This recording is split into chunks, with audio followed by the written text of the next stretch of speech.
So hello everyone, this is Ayushi. I hope आप सभी स्वस्थ होंगे, मस्त होंगे और अपने जीवन में व्यस्त होंगे। वैसे आपको मैं बता दूं, काफी दिनों, इतने दिन के बाद, 25 दिन बाद finally finally PM Modi ji ने अपनी सुरीली आवाज निकाली है। सॉरी बट क्या ही बोलूं, इतने दिन बाद अगर आपको सुनाई दे रहा है तो यानी कि आप बहुत ज्यादा एक्टिव नजर आ रहे हैं। आप बहुत विचार कर रहे होंगे इसके बारे में कि कैसे मैं ये सारी चीजें रोकूं, इसीलिए शायद आपने इतना टाइम लिया। फिर इसके बाद उनका डिसीजन क्या रहा? उन्होंने कहा कि पेपर जो लीक हो रहे हैं उन सभी को सजा दिलवाने के लिए वो एक फास्ट कोर्ट बनवाएंगे, जिसमें ये सारी चीजें, जिन्होंने पेपर लीक किया, ये सारी चीजें की हैं, उसको हम सजा दिलवाएंगे। तो मैं एक क्वेश्चन आपसे करना चाहती हूँ, रिस्पेक्टेड पीएम मोदी जी, कि हमारा ये मुद्दा तो है ही नहीं। सजा दिलवाना तो ये अलग बात है। पहले तो ये मुद्दा है कि पेपर लीक क्यों हो रहा है इतना। एक होता तो समझ में आता। हर एक पेपर, छोटे से लेकर के नेशनल लेवल, नीट लेवल तक के पेपर लीक क्यों हो रहे हैं?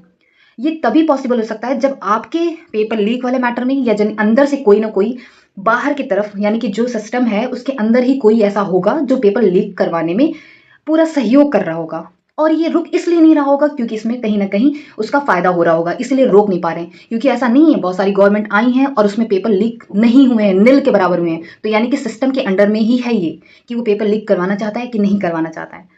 तो हमारा मुद्दा जो है उसे आप समझिए। हमारा मुद्दा ये है कि धर्मेंद्र प्रधान जी, वो एक अनसक्सेसफुल एजुकेशन मिनिस्टर हैं। वो अपने कार्यों को सही तरीके से नहीं कर पा रहे हैं।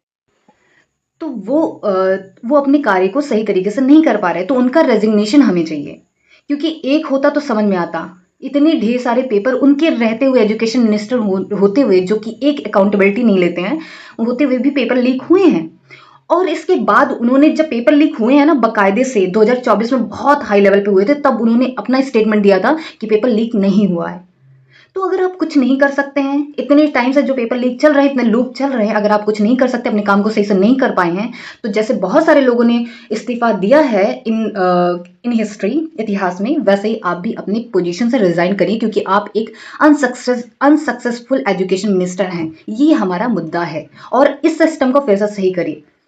ऐसे लोगों को एजुकेशन मिनिस्टर बनाइए, पहले वो वेल एजुकेटेड हो, उसे पता हो कि कब कहाँ क्या बोलना है, ये पता हो, और हर चीज का वो तह तक जाए। और ये पेपर लीक हमेशा के लिए रुको, क्योंकि ये हमारे फ्यूचर का सवाल है और अब हम चुप नहीं रहेंगे।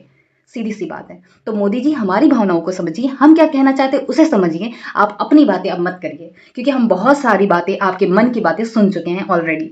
तो अब जो है बात सिस्टम की, एजुकेशन की, और कैसे बेहतर बना सकते हैं, कैसे ये सारी चीजें रोकी जाए, उस पे करिए, ना कि उसके रिजल्ट पे करिए।